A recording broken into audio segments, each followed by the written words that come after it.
pada kesempatan ini kita akan melanjutkan pembahasan kita,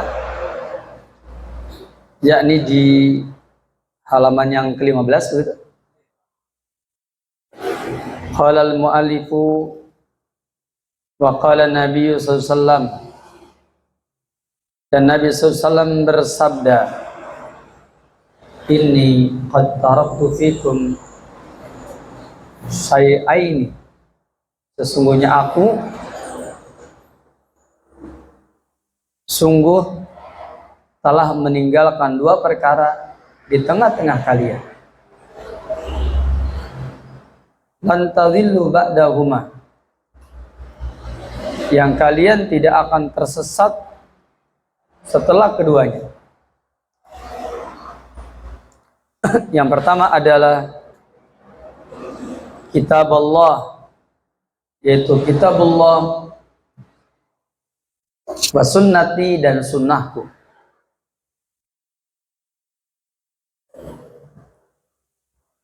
Kitabullah maksudnya adalah Al-Quranul Karim, dan sunnahku maksudnya adalah sunnah Nabi yang mulia, Nabi Muhammad sallallahu alaihi wasallam.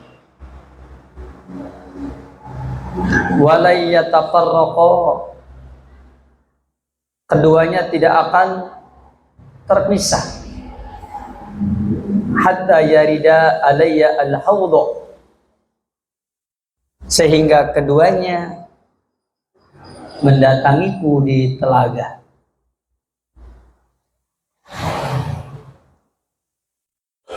Ini adalah hadis yang ini sudah sangat terkenal. Di antaranya riwayat yang serupa ini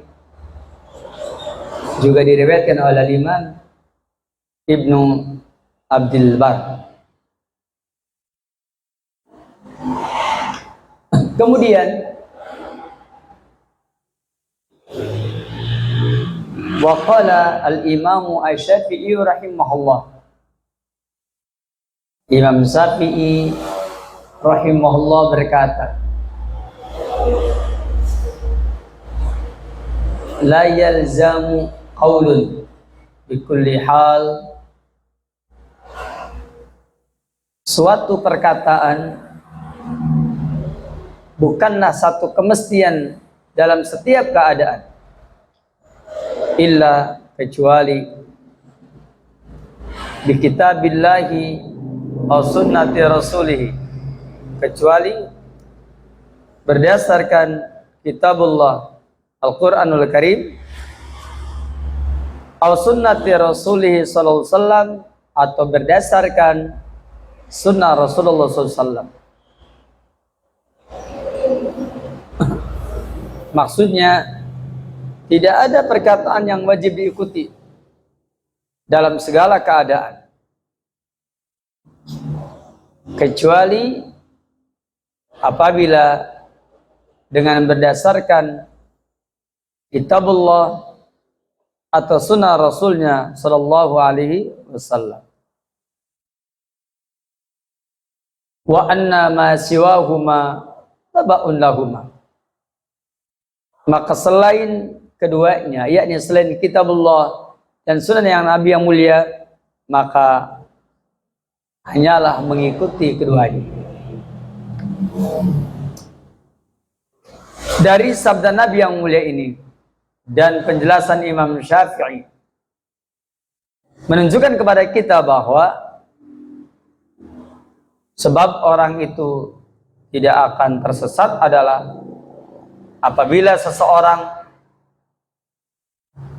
berkomitmen dengan kitabullah Al-Quranul Karim dan sunnah Nabi yang mulia, Nabi Muhammad SAW. Artinya bahwa apabila seseorang dia tidak komitmen dengan kitabullah Al-Quranul Karim dan sunnah Nabi yang mulia, siapapun dia, maka orang tersebut kemungkinan besar dia akan tersesat dari jalan yang benar. Yang kedua, dari sabda Nabi yang mulia ini, maka kita mengetahui bahwa Al-Quran dan As-Sunnah hanya terpisah atau berpisah ketika keduanya telah mengantarkan kita di telaga.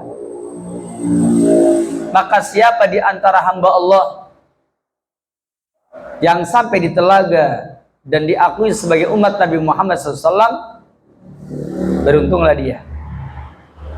Sebaliknya, siapa saja di antara hamba Allah yang ketika di telaga tidak diakui sebagai umat Nabi Muhammad SAW, maka janganlah heran kalau hamba tersebut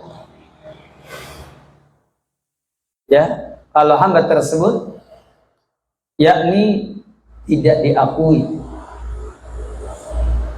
oleh Rasulullah SAW dengan sebab dia tidak komitmen di atas sunnah Nabi yang mulia Nabi Muhammad SAW. Makanya kata Imam Syafi'i, perkataan apapun bukan sesuatu yang wajib ditaati dalam segala keadaan, kecuali apabila perkataan itu berdasarkan kitab Allah Al-Quranul Karim dan sunnah Nabi yang mulia Nabi Muhammad Sallallahu Alaihi Wasallam. Selanjutnya, kemudian wa na'rifu sunnatan Nabi Sallallahu Alaihi Wasallam an tariqi riwayatil ahadis, dan kita mengenal sunnah Nabi SAW dan kita mengetahui sunnah Nabi SAW an tariqi riwayatil ahadis, berdasarkan jalan periwayatan hadis-hadis. Artinya kita mengenal sunnah Nabi itu melalui jalur periwayatan hadis-hadis. Walakin ba'duha maqbulatun, akan tetapi sebagian dari sunnah Nabi yang mulia ada yang diterima. Maka yang makbulah adalah yaitu hadis yang sahih lidzatihi atau hadis yang sahih li ghairihi atau mungkin hadis yang hasan lidzatihi atau mungkin hadis hasan li ghairihi. Wa ba'duha mardudatun, dan sebagian dari sunnah Nabi yang mulia ada yang mardudah, yaitu yang ditolak. Maka yang mardudah ini mungkin hadisnya dhaifun muhtamalun, yaitu dhaif ringan, atau mungkin ada yang hadisnya dhaifun syadidun, yaitu yang lemah sekali, atau mungkin ada yang hadisnya maudhu'un, yaitu palsu, atau mungkin ada yang hadisnya la aslalahu, tidak ada asal usulnya. Apabila yakni sebagian dari jalur periwayatan tersebut dhaif ringan, dhaif sangat, palsu, atau yang tidak ada asal usulnya, maka mardudatun pasti ditolak. Pasti ditolak. Al-ukhra, dan mungkin ada yang lainnya maz'umatun, yaitu yang dianggap, ya, yang lainnya mungkin ada yang dianggap, yakni maksudnya hanya semata-mata anggapan, hanya semata-mata mengaku-ngaku, hanya semata-mata klaim, dianggap sebagai sebuah hadis padahal bukan hadis. Kemudian wa aksaru al-ahadits al-maqbulah, dan kebanyakan hadis-hadis yang diterima, maka hadis tersebut adalah duniyatus subut, Niatus subut yaitu periwayatannya bersifat doniyah. Apa yang dimaksud dengan doniyah? Yakni maksudnya periwayatannya tidak bersifat qat'i, tidak bersifat qat'i, tidak meyakinkan. Adapun doniyatus subut ya, dan doniyatud dalalah seperti itu. Sebelum saya teruskan, saya perlu terangkan apa yang dimaksud dengan doniyatus subut. As-subut artinya kepastian periwayatan. Doniyatus subut maksudnya kepastian periwayatannya bersifat dunia, bersifat prasangka yang nilai kebenarannya 75%. Yang doniyatus subut itu disebutnya hadis ahad. Yang doniyatus subut disebutnya hadis ahad.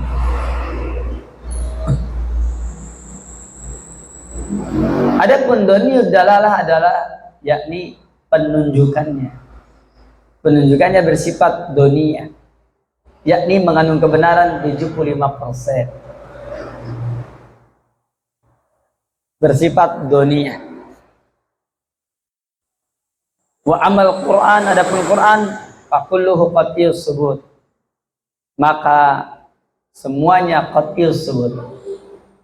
Dikatakan qat'iyus subut yakni as-subut maknanya al-wurud, kedatangannya, periwayatannya. Disebut qat'iyus subut karena dia bersifat mutawatir. Mutawatir itu adalah periwayatan yang sangat banyak. Periwayatan yang sangat banyak, yang mustahil ya mereka bersepakat untuk dusta dalam periwayatan. Dikatakan demikian karena Al-Quran kedatangannya bersifat mutawatir. Al-Quran kedatangannya bersifat mutawatir.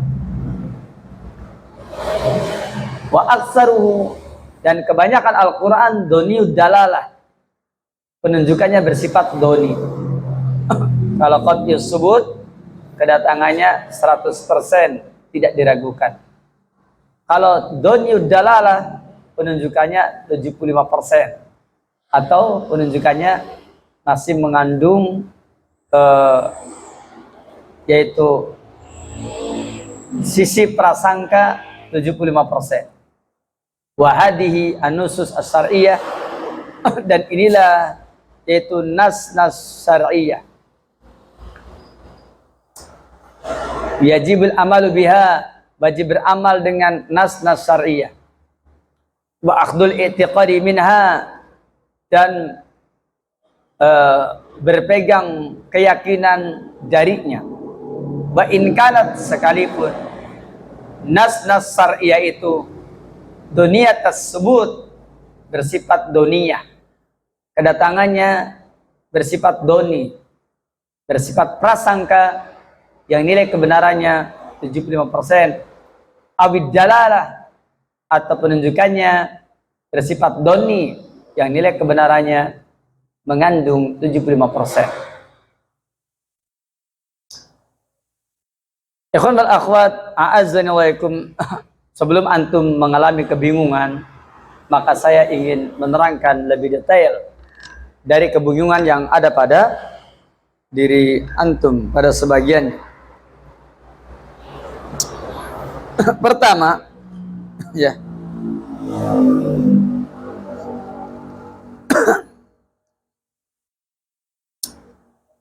berbicara tentang masalah ini, ya, bicara tentang masalah ini, maka pertama saya ingin terangkan dulu tentang kedudukan don prasangka di dalam agama kita. Jemaah sekalian, antum bisa melihat firman Allah yang mulia di dalam Al-Quranul Karim, dalam surah Al-Baqarah ayat yang ke-46. Dalam surah Al-Baqarah ayat yang ke-46 atau 45 sampai 46. Saya bacakan dalilnya. Wasta'inu bis sabri was shalah wa innaha laqabiratun illa 'alal khashi'in. Wasta'inu, dan mintalah ampun dan mintalah pertolongan bis sabri was shalah, dengan sabar dan salat. Wa innaha, karena sesungguhnya sabar dan salat itu lakabiratun, betul-betul berat, illa alal khasyin, kecuali atas orang-orang yang khusyuk. Siapakah orang-orang yang khusyuk?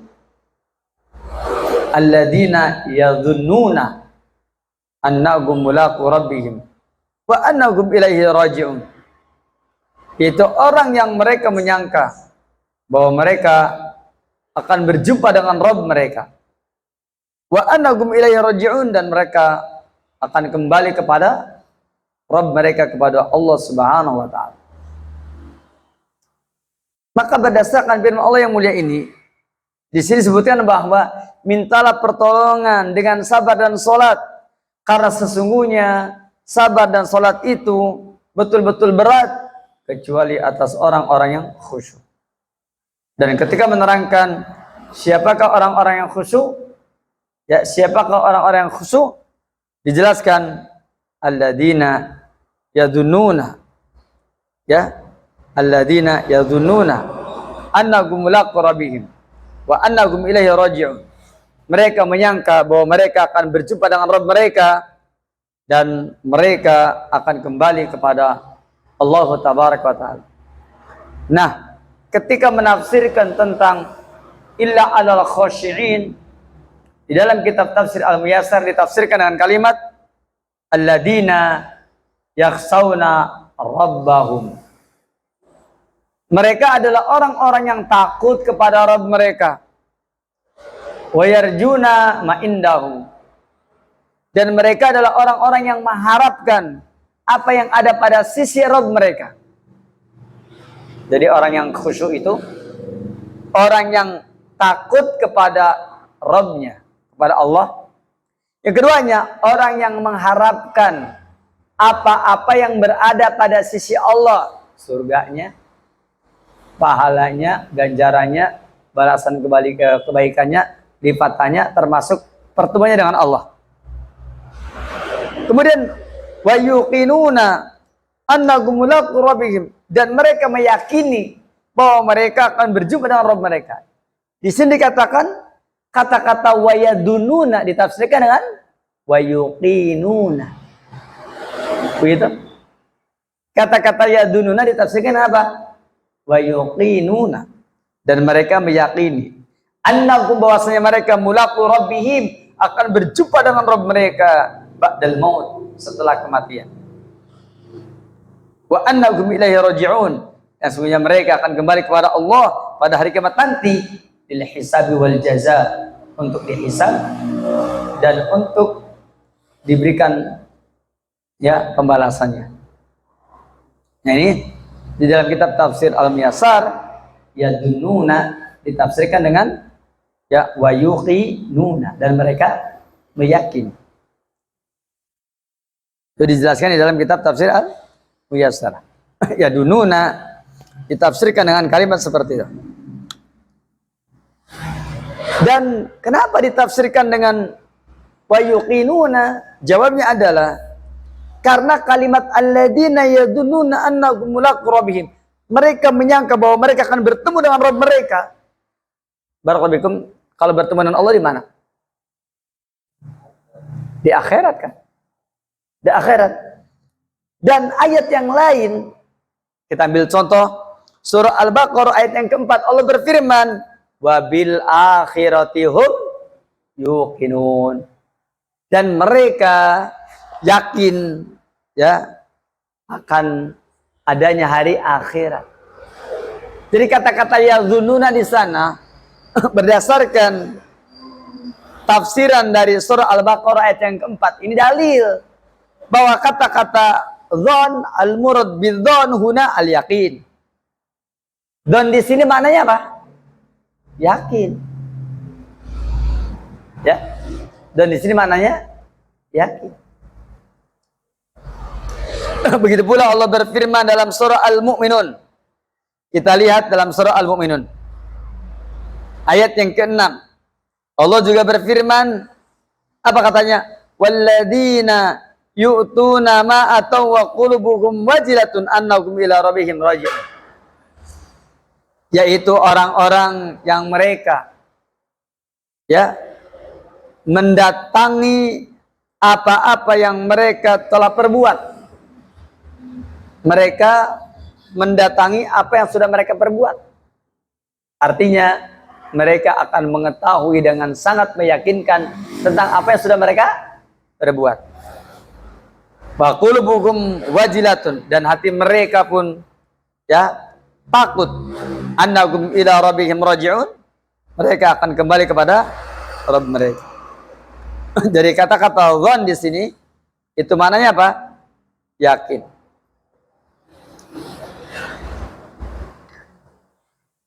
Selanjutnya, apakah kata-kata dzan, yakni apakah dzan prasangka itu yakni mencukupi dalam urusan-urusan hari akhirat nanti? Jawabnya, dzan itu mencukupi tentang urusan-urusan hari akhirat. Kenapa demikian? Karena ada beberapa yakni penjelasan sebagaimana yang tadi sudah diterangkan, bahwa alladzina yadhunnuna annahum mulaqu rabbihim, bahwa mereka meyakini mereka akan bertemu dengan Rabb mereka. Ini berarti dzan itu memenuhi ya, mencukupi urusan akhirat mereka. Jadi dzan itu mencukupi urusan akhirat mereka begitu. Walaupun memang ada kata-kata dzan yang sebaliknya. Umpamanya di dalam surah Yunus ayat 36 ada dzan yang tidak mencukupi. Yaitu di dalam surah Yunus ayat 36, inna dzanna la yugni minal haqqi syai'a. Sesungguhnya dzan prasangka tidak mencukupi sedikit pun dari kebenaran. Jadi dzan tidak mencukupi sedikit pun dari kebenaran. Ini contoh dzan yang tidak mencukupi untuk urusan akhirat. Begitu pula dalam surah Al-Baqarah ayat 78 Allah berfirman, innahum illa yadhunnun. Innahum illa yadhunnun. Tidaklah mereka kecuali yadhunnun, mereka hanya menyangka-nyangka saja.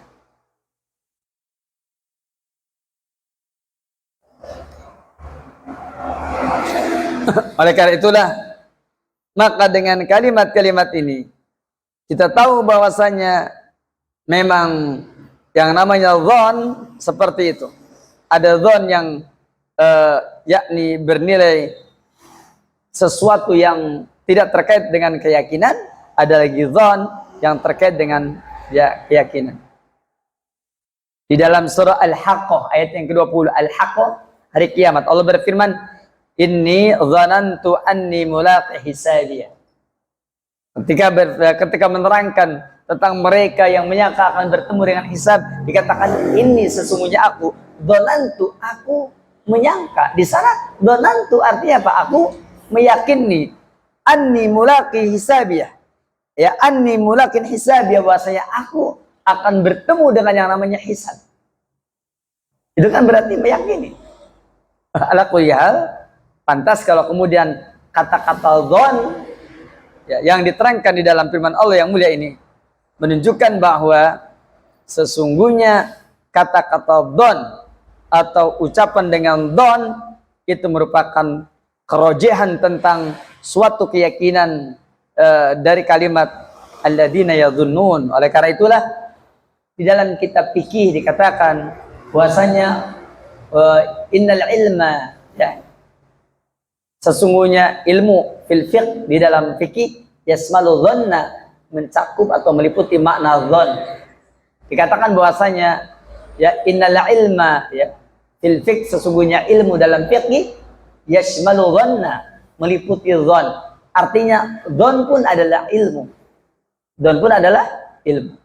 Walaupun memang tingkatan dhon itu di bawah al-yaqin, walaupun nanti ada juga yang dhon bermakna yakin, seperti yang tadi sudah dijelaskan.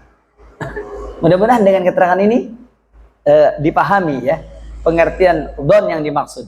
Karena kedudukan dhon itu hukum asal di bawah yakin, tetapi dhon juga ada yang bermakna yakin, dan dhon juga dianggap sebagai ilmu. Artinya meskipun dhon tapi tetap bisa dijadikan hujjah, bisa dijadikan dalil supaya antum tidak mengalami kebingungan.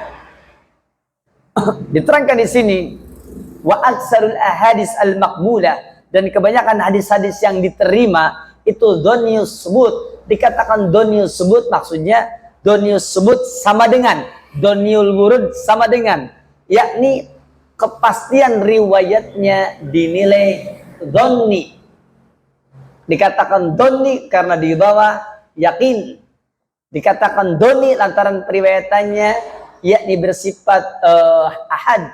Dikatakan ahad adalah karena periwayatannya mungkin satu jalan, mungkin dua jalan, mungkin tiga jalan atau lebih, namun tidak mencapai derajat mutawatir.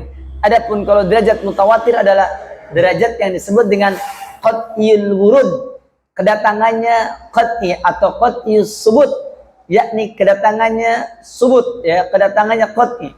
Qat'iyul wurud, qat'iyus subut. Waroda telah datang sama dengan sabata telah sabit, begitu. Istilah qat'il wurud sama dengan qat'il subut.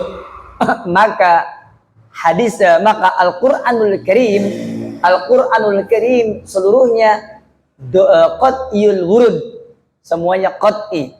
Quran itu yakni kedatangannya qat'il wurud, sama dengan qat'il subut, sama dengan mutawatir, sama dengan yakni dipastikan untuk tidak diragukan tentang kedatangannya. Ya, kedatangannya qat'i, kedatangannya dipastikan, yakni yakin dan tidak ada perdebatan. Al-Qur'anul Karim disebutnya qat'iyul wurud atau qat'iyus subut, begitu. Sampai di situ saya ngomong ngerti? Periwayatannya mutawatir, periwayatannya mustahil dusta, periwayatannya mustahil bohong. Saya ngomong segitu ngerti? Namanya qat'iyul wurud, namanya qat'iyus subut, namanya mutawatir, namanya kedatangannya tidak diragukan lagi, kedatangannya mustahil dusta.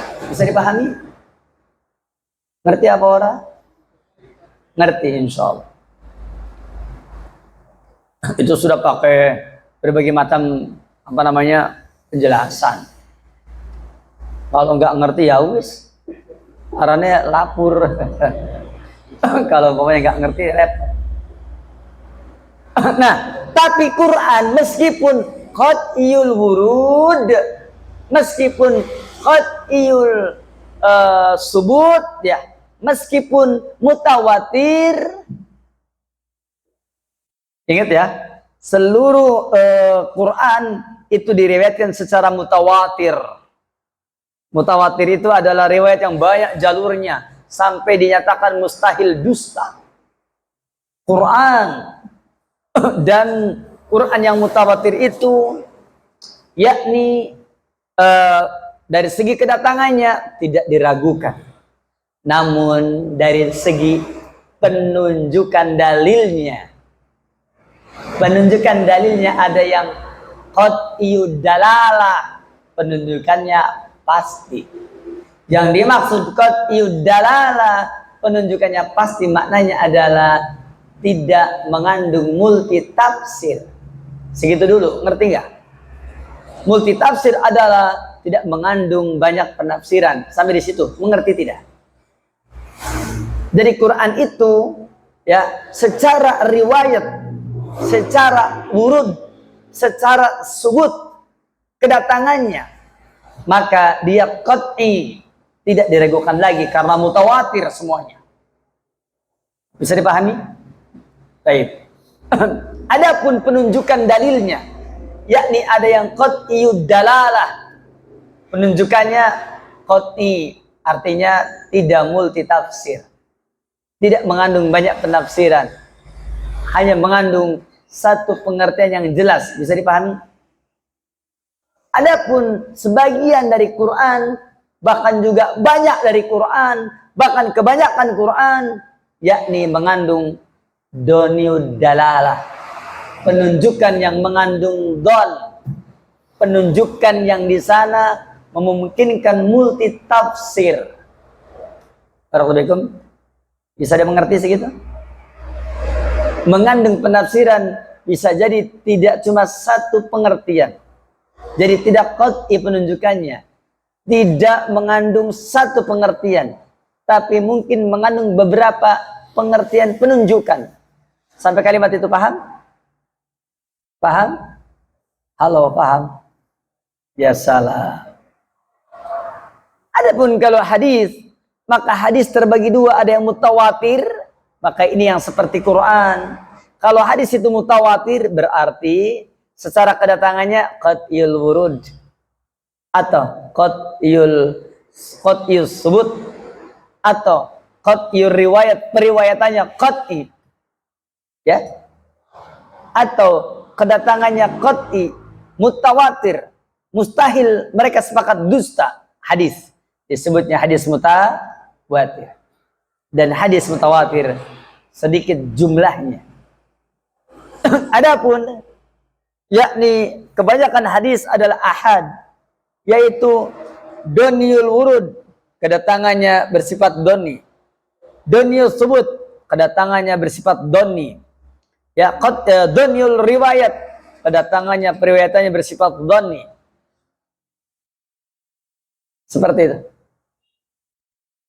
bersifat doni.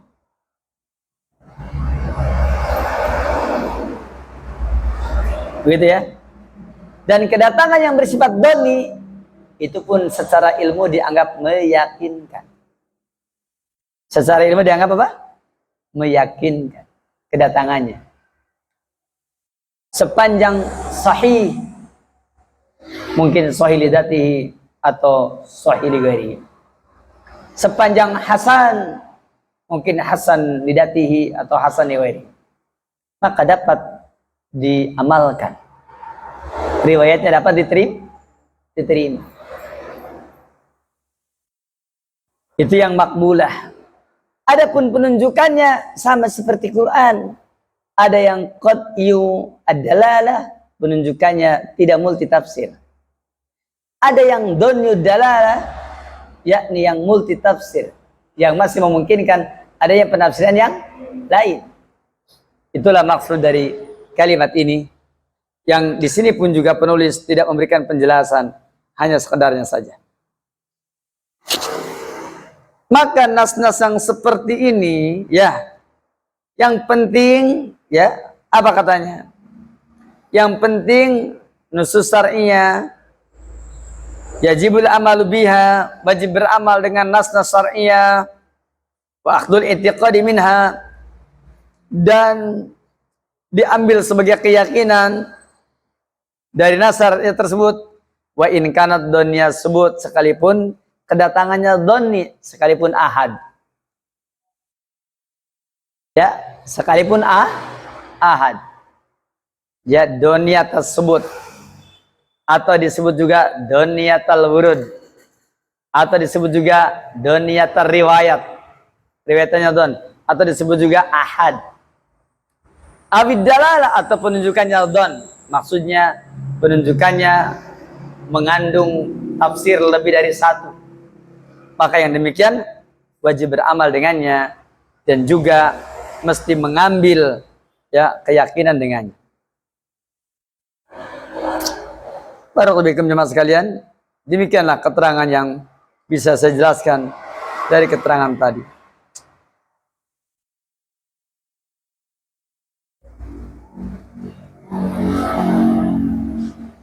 Kemudian wa yajibu ittiba'ul kitab wa sunnah ala fahmi as-salafis salih. Wajib mengikuti kitab dan sunnah di atas pemahaman salafus salih. Wajib mengikuti kitab dan sunnah di atas pemahaman salafus salih. Siapakah salafus salih? Para sahabat Nabi, para tabi'in dan tabi'ut tabi'in. Itu salafus salih. Di dalam hadis Irbad bin Sariyah, ya, qala Nabi sallallahu alaihi wasallam, kata Nabi, fa innahu, maka sesungguhnya, man ya'is minkum, siapa yang hidup di antara kalian, fasayara ikhtilafan katsira. Sebelum diteruskan dalam riwayat yang lain, fa innahu man ya'is minkum ba'di, siapa di antara kamu yang masih hidup sepeninggal aku, yakni setelah aku mati, fasayara ikhtilafan katsira, pasti dia akan melihat perselisihan yang banyak. Fasayara ikhtilafan katsira, maka pasti dia akan melihat ikhtilaf yang banyak. Fa'alaikum bisunnati. Baik ya. Kata-kata fasayara ikhtilafan katsira, dia pasti akan melihat ikhtilaf yang banyak. Ikhtilaf yang banyak, ya, itu penyakit atau bukan? Penyakit. Ikhtilaf yang banyak penyakit atau bukan? Kalau penyakit pasti ada apanya? Apakah mungkin, yakni agama kita menjelaskan tentang penyakit kalau tidak ada obatnya? Jawabnya ada. Fa'alaikum bisunnati. Obatnya ikhtilaf adalah berpegang teguhlah kamu dengan sunnahku. Wa sunnatil khulafa'i ar-rasyidin al-mahdiin. Dan berpegang teguhlah dengan sunnah khulafa'ur rasyidin yang diberikan hidayah, yang diberikan petunjuk. Siapa khulafa'ur rasyidin? Abu Bakar, Umar, Utsman dan Ali radhiyallahu anhu.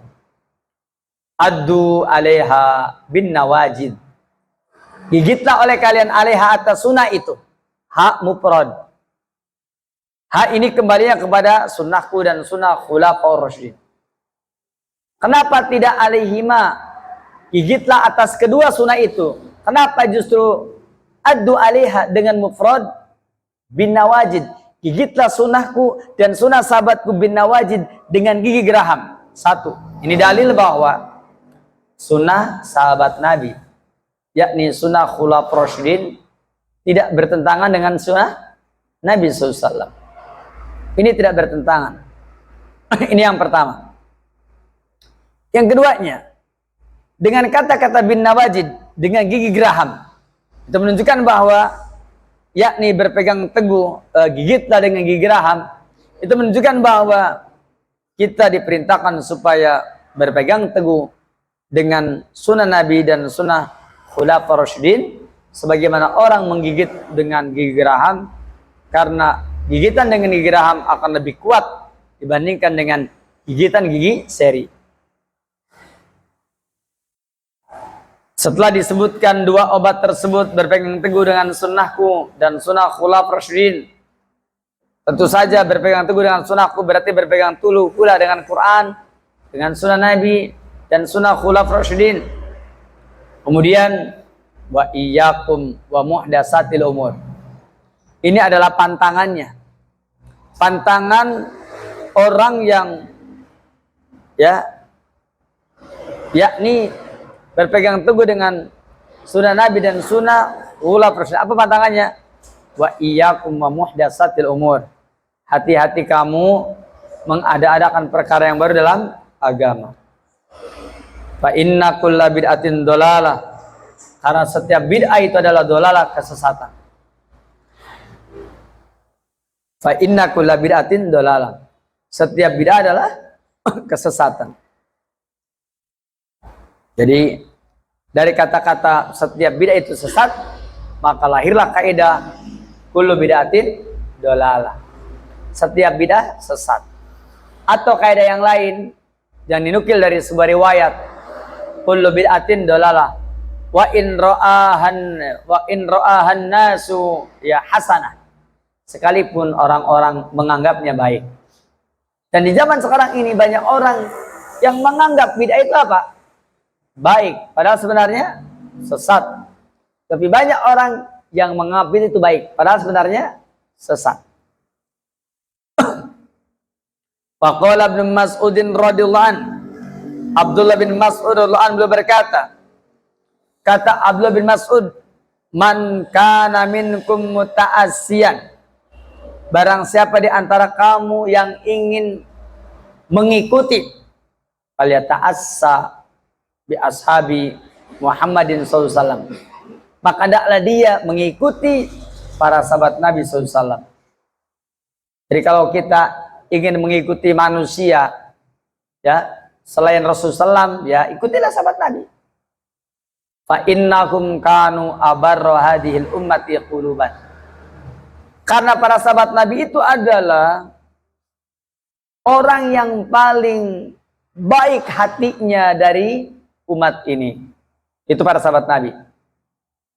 Abarra hadhil ummati quluban, yang hatinya paling baik ya dari umat Nabi Muhammad SAW, yang hatinya paling bersih, yang hatinya paling jernih, itulah dia sahabat Nabi Muhammad SAW.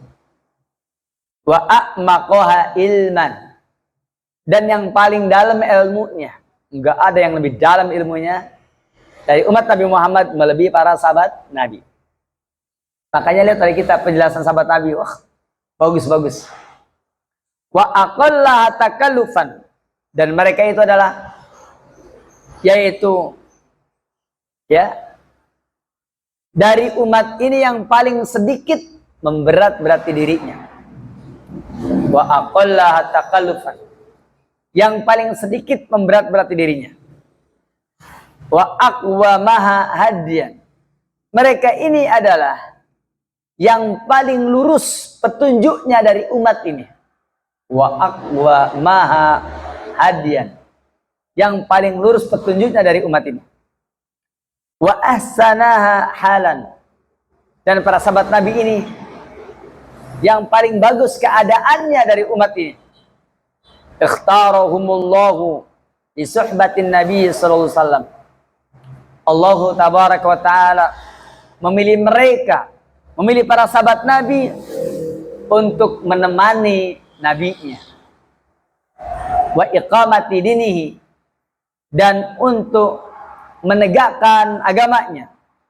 Fa'rifu lahum fadlahum, maka kenalilah ya keutamaan mereka. Kenalilah keutamaan para sahabat Nabi. Dan sangat banyak sekali keutamaan para sahabat Nabi. Wattabi'uhum fi atharihim, dan ikutilah oleh kalian mereka, yaitu jejak-jejak mereka. Fa innahum kanu 'alal hudal mustaqim, karena mereka para sahabat Nabi berada di atas petunjuk yang lurus. Faqala al-Auza'i rahimahullah, kata Imam al-Auza'i, beliau mengatakan, apa kata Imam al-Auza'i? Isbir nafsaka, sabarkanlah dirimu ala sunnati, di atas sunnah. Isbir nafsaka ala sunnati, sabarkan dirimu di atas sunnah. Artinya jangan tertarik dengan bid'ah. Artinya bid'ah itu punya gula-gulanya. Artinya bid'ah itu punya penarik dan punya daya tarik. Artinya bid'ah, kemaksiatan itu punya daya tarik tersendiri. Makanya hati-hati. Waqif, dan diamlah kamu, berdirilah kamu. Masya Allah, disebutnya diamlah kamu dan berdirilah kamu. Artinya apa? Kamu harus kenali ya, haitsu waqafal qaum, di mana saja kaum itu diam. Begitu. Jadi diterangkan bahwasanya Berhentilah kamu di mana saja para kaum terdahulu itu berhenti. Artinya kalau kaum itu berhenti, ya berhenti. Fakul bima qalu, dan ucapkanlah kamu dengan apa yang mereka ucapkan. Jadi kalau kita ngomong, mengikuti perkataan para salaf dulu. Kalau mereka berhenti, ya kita juga berhenti. Kalau mereka bicara, kita bicara. Fakuffa amma kafu anhum, dan tahanlah oleh kamu pada perkara yang mereka juga menahan. Ketika mereka menahan, maka kita pun apa? Menahan. Begitu. Apa yang mereka tahan, apa yang mereka jauhi, kita pun juga sama menahan. Fasluk sabila salafika salih, dan tempuhlah olehmu dan titiklah olehmu jalannya pendahulumu yang saleh. Fa innahu, karena sesungguhnya dia yasauka, yang akan meluaskan kamu, ma wasi'ahum, apa-apa yang meluaskan mereka. Yakni maknanya adalah bahwa karena yang demikian itu akan melapangkanmu sebagaimana ya telah melapangkan mereka. Telah memberikan keluasan kepada kamu sebagaimana dia juga, sebagaimana mereka juga mendapatkan keluasan. Tempuhlah oleh kamu jalan pendahulumu yang soleh, karena sesungguhnya ya, yakni hal tersebut akan melapangkan kamu sebagaimana juga telah melapangkan mereka. Inilah penjelasan dari keterangan tadi yang berakhir pada halaman yang ke-19 ini. Insyaallah taala nanti kita akan melanjutkan dengan al-masdarus tsani, yaitu sumber yang kedua, al-ijma, yaitu ijma. Wa huwa, yaitu ittifaqu mustahidi ummati Muhammad SAW, yaitu kesepakatan para mustahid umat Muhammad SAW ba'da wafati, setelah wafatnya, fi asri minal usur, pada satu masa dari berbagai masa, ala amri minal umur, dari atas satu urusan dari berbagai macam urusan. Untuk melengkapi pembahasan ini, mudah-mudahan kita dipertemukan nanti di dalam acara pembahasan mengenai kaidah ilmiah menghadapi perselisihan umat, yang nanti akan kita bahas insyaallah di penghujung bulan Oktober, yakni di Ma'had Minhaj Muslim 2 insyaallah taala. Dan saya berharap antum mengikutinya karena sangat penting berkenaan dengan bagaimana sikap kita menghadapi perselisihan yang banyak terjadi di zaman sekarang ini.